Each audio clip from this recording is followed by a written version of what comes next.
Kalena dhammat sawanang etamang kalamutamang. Part 8.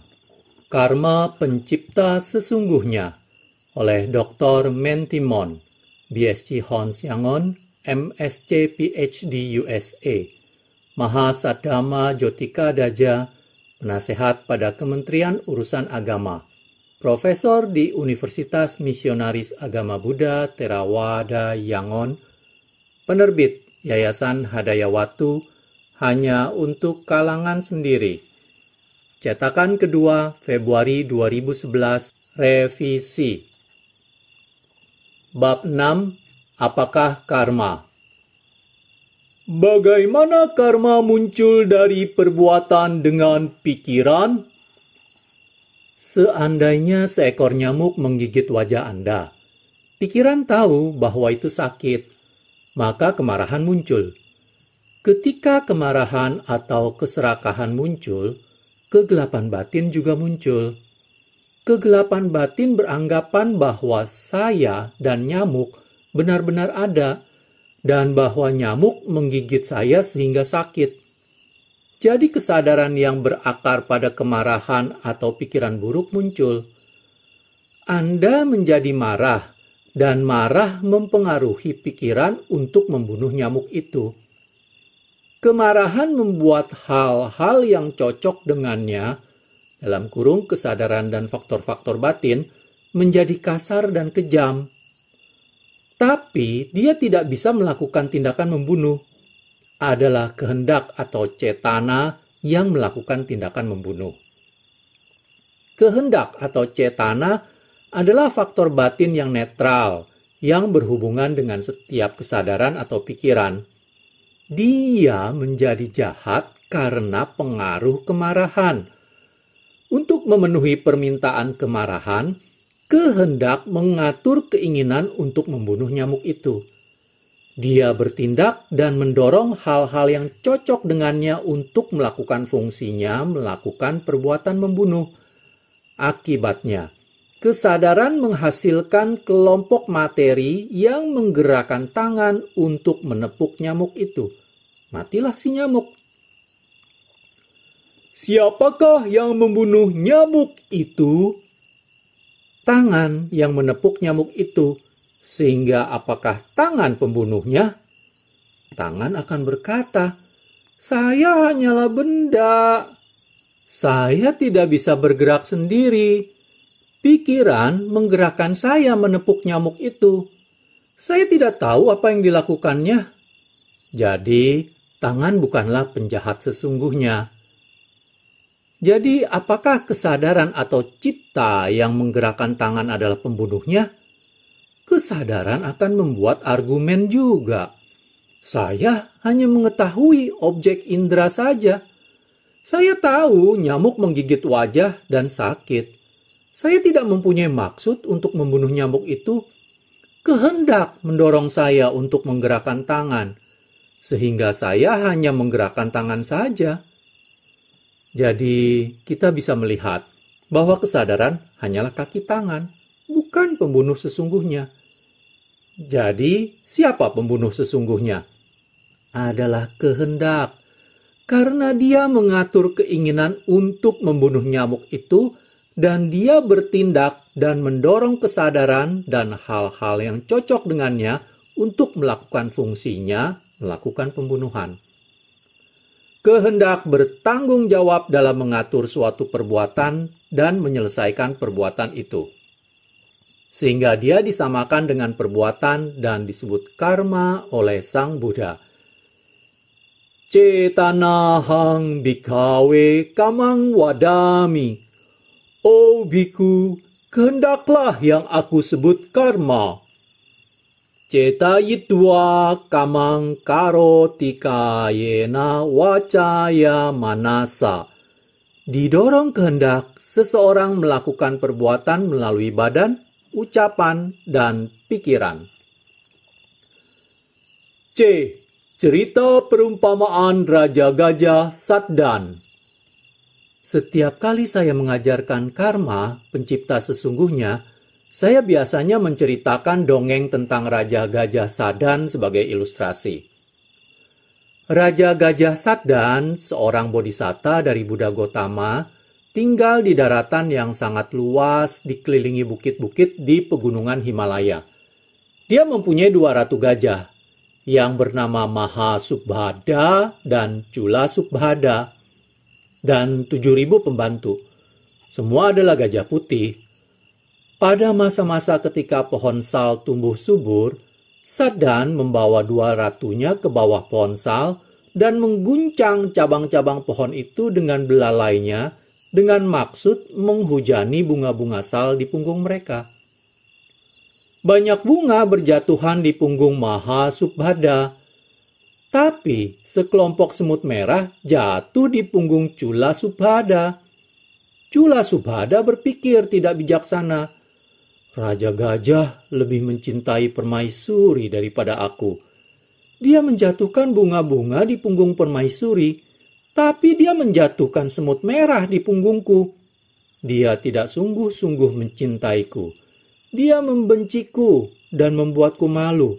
Untuk apa aku mencintainya? Aku benci dia dan aku akan hancurkan hatinya. Pemikiran salah bisa sangat berbahaya. Dia bisa dalam sekejap merubah seorang kekasih menjadi musuh. Cinta yang tumbuh dari kemelekatan karena keserakahan bisa dengan mudah berubah menjadi benci hanya karena kejadian sepele yang tidak disenangi. Ada pepatah di Myanmar, cinta yang besar bisa meledak menjadi benci yang besar. Ketika benci muncul, kesadaran yang berakar dari kemarahan muncul, disertai dengan kegelapan batin atau moha. Kegelapan batin membutakan pikiran, sehingga seseorang tidak bisa membuat pemikiran bijaksana. Dengan maksud membunuh Raja Gajah, Chula Subhada memetik beberapa bunga sal dan memberikannya kepada Pacceka Buddha dengan harapan, dengan perbuatan baik yang saya lakukan saat ini, semoga saya terlahir kembali menjadi gadis yang sangat cantik di kehidupan saya yang akan datang. Semoga saya menjadi permaisuri dan memakai anting dari gading Raja Gajah Sadan. Dia bertambah benci pada suaminya, sehingga Chula Subhada tidak lagi bahagia. Dia ingin segera mati, berharap untuk menjadi permaisuri manusia dan membunuh Raja Gajah. Dia tidak bisa tidur dan tidak bisa makan. Dia mati tidak lama kemudian. Dia terlahir kembali sebagai gadis yang sangat cantik. Ketika dewasa, Raja Varanasi melihatnya dan menjadikannya permaisuri. Dia dapat mengingat kehidupan lampaunya, dan dia terbakar amarah untuk membunuh Raja Gajah Sadan. Jadi dengan rencana membunuh Sadan, dia berbaring di tempat tidur tanpa makan dan minum. Raja Varanasi mencintai permaisuri barunya yang muda dan cantik dengan sepenuh hati, sehingga raja sangat mengkhawatirkan keadaan permaisurinya. Raja bertanya, "Permaisuriku yang cantik, apa yang kau inginkan? Katakan padaku, apapun keinginanmu yang ada di bawah matahari, aku akan memberikannya padamu." Mendapat janji dari sang raja, permaisuri berkata, "Aku ingin memakai anting yang terbuat dari gading gajah putih Raja Sadan yang tinggal di Himalaya. Kalau aku tidak bisa memakai anting itu, aku pasti akan mati." Raja memanggil semua pemburu terkenal di kerajaannya dan mempercayakan tugas membunuh gajah dan mengambil gading kepada seorang pemburu tegap dan sigap bernama Sonuntara. Permaisuri memberi arahan bagaimana menuju ke tempat tinggal Raja Sadan. Permaisuri juga memberikan pada pemburu itu sepasang jubah dan mengatakan pada si pemburu untuk memakainya dalam keadaan bahaya karena Raja Sadan sangat menghormati biku. Sonuntara pergi ke Himalaya sesuai arahan permaisuri. Ketika tiba di tempat tinggal Raja Saddan, Sonutara mempelajari gerak-gerik si Raja Gajah. Sang raja sehari-hari mandi di danau dan berdiri di bawah pohon beringin. Si pemburu menggali terowongan dan membuat lubang di tempat di mana Raja Gajah berdiri. Tetesan air yang menetes dari badan dan pusar si Raja Gajah jatuh melalui lubang itu. Tanpa menunda waktu, si pemburu menembak si Raja Gajah dengan panah beracun. Anak panah melesat mengenai pusar dan menembus badan Raja Gajah dengan sangat kuat. Karena sakit yang amat sangat, Raja Gajah berteriak keras. Permaisuri dan pembantunya berhamburan datang dari udara. "Seorang musuh menembakku, cari musuh itu," berkata si Raja Gajah. Semua gajah terbang mencari musuh. Ketika ditinggal sendirian, Saddan merenungkan, "Anak panah itu mengenai pusarku. Musuh itu pasti berada di bawahku." Sehingga Raja Gajah mengeruk tanah di bawahnya. Ketika si pemburu terlihat, Raja Gajah berusaha menangkap dengan belalainya. Si pemburu menghindar dan dengan cepat memakaikan jubah di belalai Raja Gajah. Begitu melihat jubah, kemarahan Saddan hilang seketika. Dengan lembut diangkatnya si pemburu dan dia berkata, "Oh temanku, aku bukan musuhmu. Mengapa engkau memanahku dengan kejam?" "Oh Raja Gajah, permaisuri Raja Baranasi, Chula Subhada, menginginkan gadingmu untuk dibuat anting. Raja memerintahku untuk membunuhmu dan membawa pulang gadingmu. Untuk mematuhi perintah raja, aku harus menembakmu dengan anak panah beracun. Jadi 3 orang terlibat dalam penembakan ini. Kalau kau bunuh aku sendiri yang harus mati. Kalau kau kasihan padaku, aku akan hidup." Si pemburu berkata. Saddan mengenang hari-harinya ketika dia masih bersama 2 ratunya. Dia akhirnya mengetahui bahwa Chula Subhada salah mengartikan cintanya, dan Chula Subhada menaruh dendam padanya. Dia mau membunuhnya dan memakai gadingnya untuk dijadikan antingnya. Saddan mengizinkan si pemburu untuk memotong gadingnya. Si pemburu mengerahkan segenap tenaga untuk memotong gading itu dengan gergaji. Tetapi gading itu sangatlah kuat, bahkan bergeming.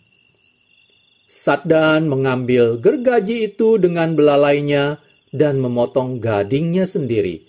Dia memberikan gading itu kepada si pemburu dan membiarkannya pergi.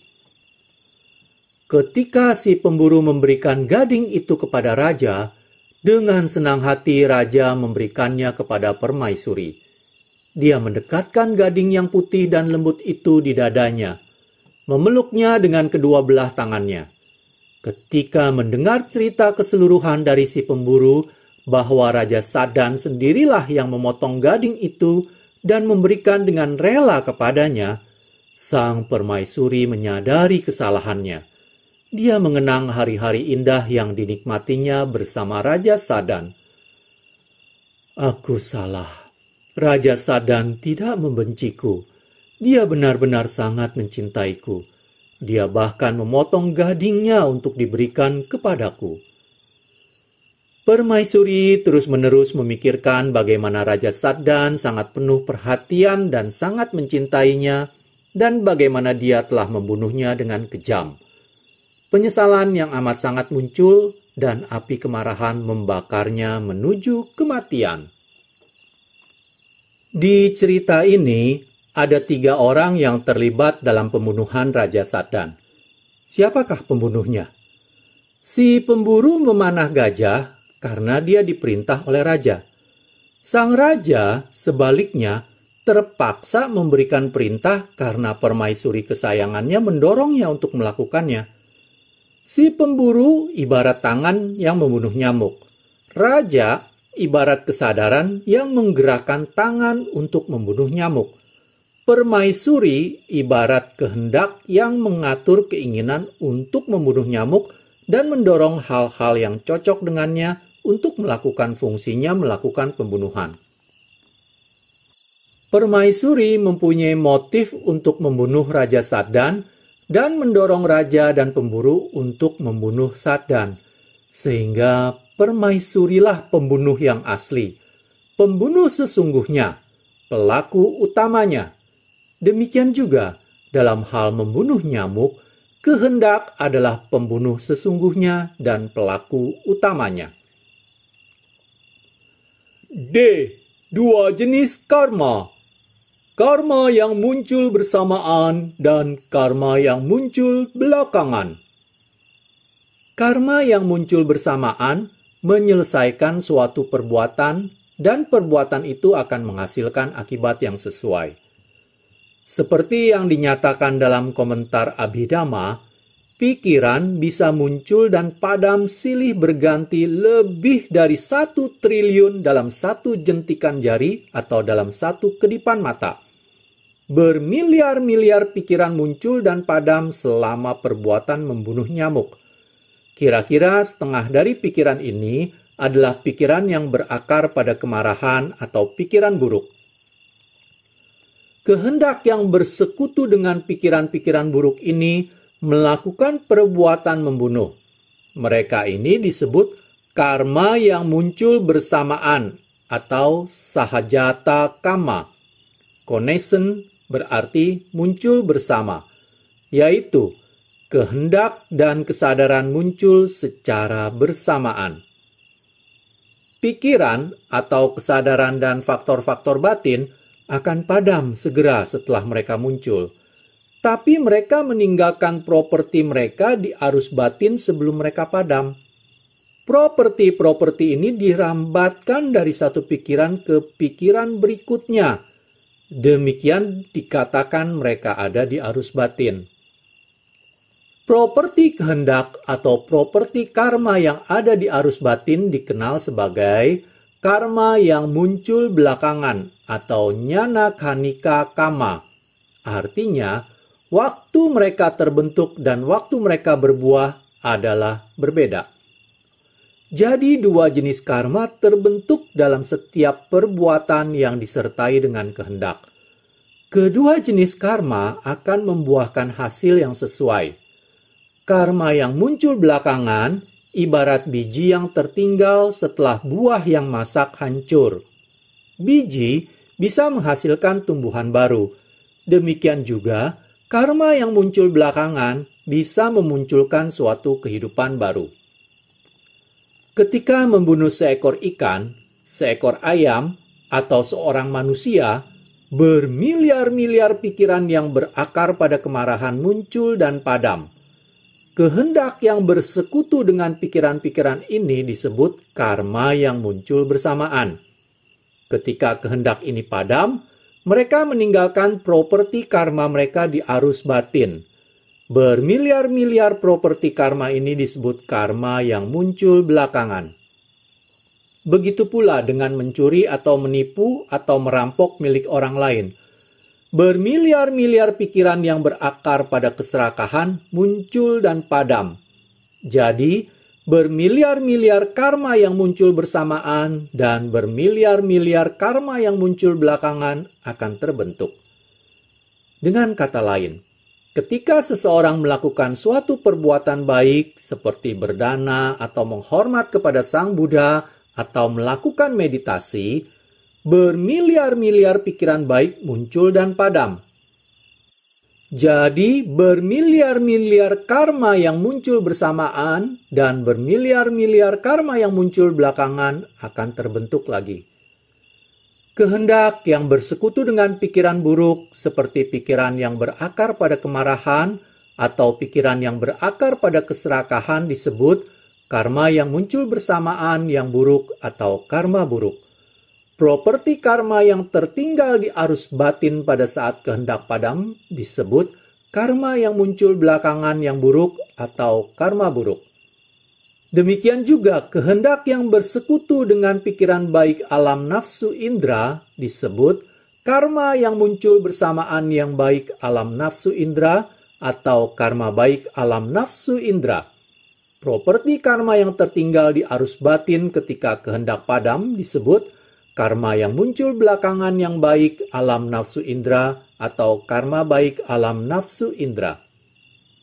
Dalam meditasi ketenangan, ketika seseorang bisa mencapai jhana atau meditasi penyerapan, pikiran baik alam materi halus muncul bermiliar-miliar. Kehendak yang bersekutu dengan pikiran ini disebut karma yang muncul bersamaan yang baik alam materi halus. Properti karma yang tertinggal di arus batin ketika kehendak ini padam disebut karma yang muncul belakangan yang baik alam materi halus. Demikian juga, ketika seseorang mencapai jhana alam tak bermateri, bermiliar-miliar karma yang muncul bersamaan yang baik alam tak bermateri dan bermiliar-miliar karma yang muncul belakangan yang baik alam tak bermateri akan terbentuk. 3 jenis pintu karma. Tempat di mana karma muncul atau cara yang dipakai untuk munculnya karma disebut pintu karma atau kama dwara. Kaya dwara, pintu jasmani, adalah gerakan jasmani khusus yang disebut kaya winyati, di mana perbuatan jasmani terjadi atau cara yang dipakai untuk munculnya perbuatan jasmani. Waci dwara, pintu mulut, adalah gerakan mulut yang menghasilkan ucapan yang disebut waci winyati, atau cara yang mana perbuatan dengan berucap muncul. Mano dwara, pintu pikiran. Ini mengacu pada semua kesadaran yang mana perbuatan dengan berpikir terjadi, atau cara yang mana perbuatan dengan berpikir muncul. 3 jenis karma berdasarkan pintu karma. Kaya kama, perbuatan dengan jasmani, biasanya dilakukan oleh gerakan badan khusus atau isyarat badan. Kaya winyati. Waci kama, perbuatan berucap, biasanya dilakukan oleh isyarat ucapan atau waci winyati. Mano kama, perbuatan berpikir, biasanya dilakukan di dalam pikiran dan oleh pikiran. Disebut mano dwara, dengan berpikir, merencanakan, bermeditasi, dan lain sebagainya. 10 macam perbuatan buruk. Akusala kamma patha. Akusala kamma patha artinya serangkaian perbuatan buruk. Ada 10 rangkaian perbuatan buruk. 3 dengan jasmani, 4 dengan ucapan, dan 3 dengan pikiran.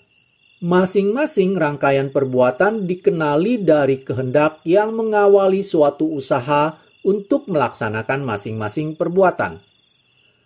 Kehendak seperti itu adalah karma buruk tanpa memandang selesai tidaknya suatu perbuatan. Kalau perbuatan itu selesai dan tercapai tujuannya, maka ia menjadi sebuah perbuatan utuh. Karakteristik sebuah perbuatan utuh adalah karma yang diakibatkannya mempunyai kemampuan untuk muncul dalam peran kelahiran kembali, yaitu peran karma berdaya hasil atau janaka kamma. 3 perbuatan dengan jasmani yang buruk. 1. Panatipata, membunuh makhluk hidup. 2. Adinnadana, mencuri atau mengambil milik orang lain dengan melanggar hukum. 3. Kamesu micacara, berbuat asusila dan penyalahgunaan seksual atau nafsu indra. B. 4 perbuatan dengan ucapan yang buruk. 4. Musawada, berdusta atau berkata bohong. 5. Pisunawaca, memfitnah. 6. Parusawaca, berucap dengan kasar atau kata-kata kasar. 7. Sampapallapa, berkata sia-sia dan tidak berguna. C. 3 perbuatan dengan pikiran yang buruk. 8. Abhinja, iri hati, berharap dan bersekongkol untuk mengambil milik orang lain. 9. Vyapada, keinginan jahat atau berharap untuk mencelakakan makhluk lain. 10. Micchaditti, pandangan salah, menganggap karma dan akibatnya tidak ada. Kondisi terselesaikannya suatu perbuatan. A.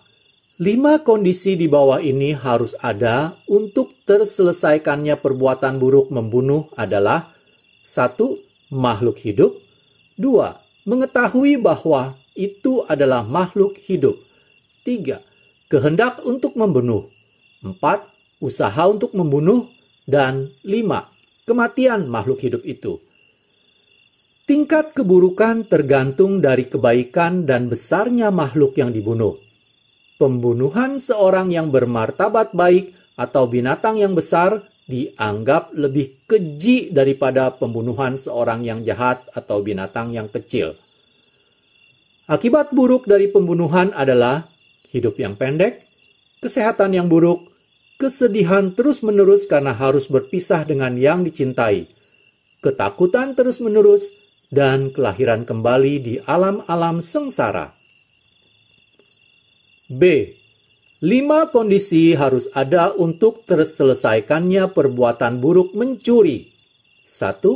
Milik orang lain. 2. Mengetahui bahwa itu adalah milik orang lain. 3. Kehendak untuk mencuri. 4. Usaha untuk mencuri. 5. Diambilnya milik orang lain itu. Akibat buruk dari mencuri adalah kemiskinan, kesengsaraan, ketidakpuasan, hidup yang bergantung, dan kelahiran kembali yang sengsara.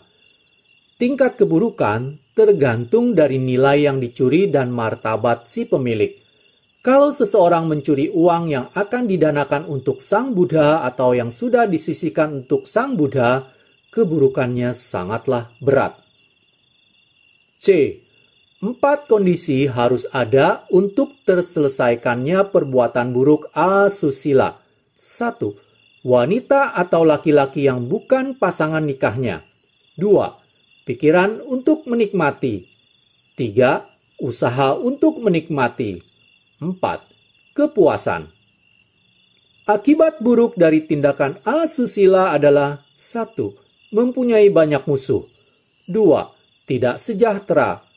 3. Tidak ada kebahagiaan. 4. Berkumpul dengan istri atau suami yang bukan pilihannya. 5. Lahir sebagai kasim atau perempuan. 6. Lahir di alam-alam sengsara. D. 4 kondisi harus ada untuk terselesaikannya perbuatan buruk berdusta. 1. Sesuatu yang tidak benar. 2. Kehendak untuk menipu. 3. Mengucapkan sesuatu yang tidak benar. Dan 4. Menipu sesungguhnya. Akibat buruk dari berdusta adalah: 1. Bicara tidak jelas. 2. Gigi tidak teratur susunannya. 3. Mulut yang bau. 4. Kulit kering. 5. Tidak mempunyai keanggunan. 6. Cacat. 7. Tidak dipercaya. 8. Kelahiran kembali yang sengsara. E. 4 kondisi harus ada untuk terselesaikannya perbuatan buruk memfitnah. 1. Orang-orang yang diadu domba. 2. Kehendak untuk memisahkan mereka. 3. Usaha untuk melakukannya. 4. Kesalahpahaman yang berakhir dengan perpisahan. Akibat yang tidak terhindarkan dari memfitnah adalah terputusnya hubungan persahabatan tanpa sebab yang jelas dan kelahiran kembali yang sengsara. F. 3 kondisi harus ada untuk terselesaikannya perbuatan buruk berkata kasar. 1. orang yang dikata-katai. 2. Pikiran marah. 3. Pemakian sesungguhnya. Akibat yang tidak terhindarkan dari berkata kasar adalah buruk rupa, suara parau, punya banyak musuh, dibenci orang meskipun tidak bersalah, dan kelahiran kembali yang sengsara. G. 2 kondisi harus ada untuk terselesaikannya perbuatan buruk berbicara yang tidak berguna. 1. Kecenderungan ke arah pembicaraan yang tidak berguna. 2. Narasinya. Akibat yang tidak terhindarkan dari berbicara tidak berguna adalah organ tubuh yang cacat, bicara yang tidak masuk akal, dan kelahiran kembali di alam sengsara. H. 3 kondisi harus ada untuk terselesaikannya perbuatan buruk menginginkan milik orang lain. 1. Milik orang lain. 2. Keinginan untuk memiliki. 3. Merencanakan untuk memilikinya. Akibat yang tidak terhindarkan dari keinginan untuk memiliki milik orang lain adalah keinginannya tidak terpenuhi dan kelahiran kembali yang sengsara. I. 3 kondisi harus ada untuk terselesaikannya perbuatan buruk menginginkan orang lain celaka. 1. Orang lain. 2. Kehendak untuk mencelakai. 3. Merencanakan untuk mencelakai. Akibat yang tidak terhindarkan dari keinginan untuk mencelakai orang lain adalah buruk rupa, berpenyakit, menjijikan, dan kelahiran kembali yang sengsara. J. 3 kondisi harus ada untuk terselesaikannya perbuatan buruk pandangan salah. 1. Ketidakpedulian akan karma dan akibatnya. 2. Sikap sesat dalam memandang sebuah objek. Dan 3. Memahami dengan konsep yang salah. Akibat yang tidak terhindarkan dari pandangan salah adalah keinginan yang tercela, kurang kebijaksanaan, bodoh, berpenyakit kronis, ide yang mudah disalahkan, perbuatan buruk yang berlipat, dan kelahiran kembali di alam sengsara. K. 10 jenis perbuatan baik. Kusala Kamapatha. Ada 10 rangkaian perbuatan baik. 3 dengan jasmani, 4 dengan ucapan, dan 3 dengan pikiran.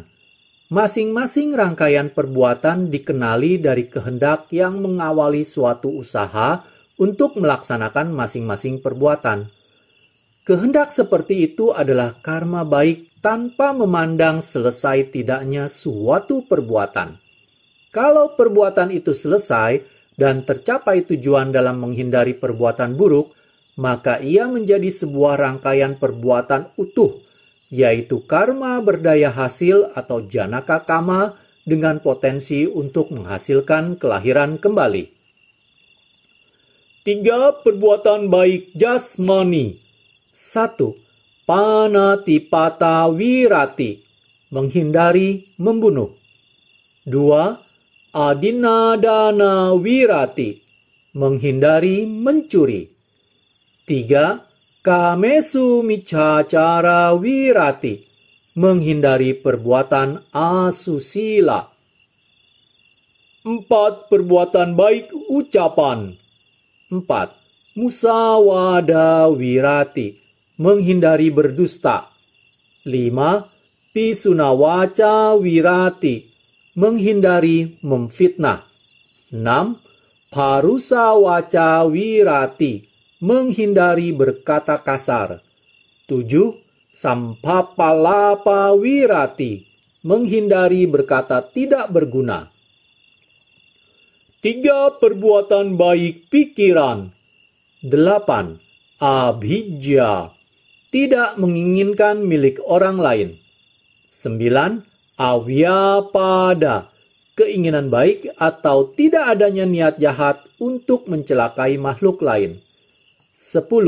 Samaditthi, pandangan benar yang percaya akan karma dan akibatnya.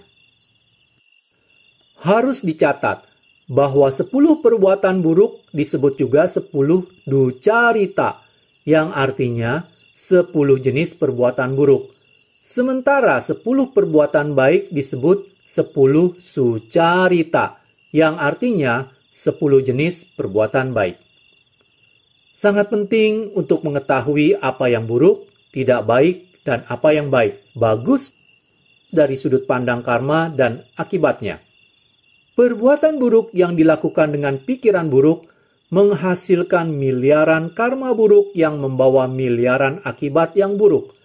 Dengan kata lain, perbuatan baik yang dilakukan dengan pikiran baik menghasilkan miliaran karma baik dan membawa miliaran kali lipat akibat baik. Jadi, seseorang harus mau dan senantiasa menghindari 10 perbuatan buruk dan dengan demikian melaksanakan 10 perbuatan baik secara serentak. Di samping itu, dengan melakukan perbuatan baik ini, dia akan memurnikan pikirannya dengan menekan akar yang buruk agar tidak muncul, sehingga dia bisa hidup sejalan dengan nasihat para Buddha. Menghindarkan diri dari semua perbuatan jahat, berbuat baik, dan mensucikan batin. Seseorang bisa mencapai tujuan ini hanya dengan mengamati dengan waspada 5 ajaran moral dari Pancasila. Jadi, Pancasila sangatlah penting, dan dengan menjaga Pancasila, kita harus berhati-hati untuk menghindari semua dari 10 perbuatan buruk. Demikianlah saya akhiri part 8. Pada part selanjutnya, saya masih tetap membacakan bab 6, apakah kama, dengan membacakan subbab H, 10 dasar perbuatan baik punya kriya wattu. Terima kasih. Kalena dhamma savanang etamang kalamutamang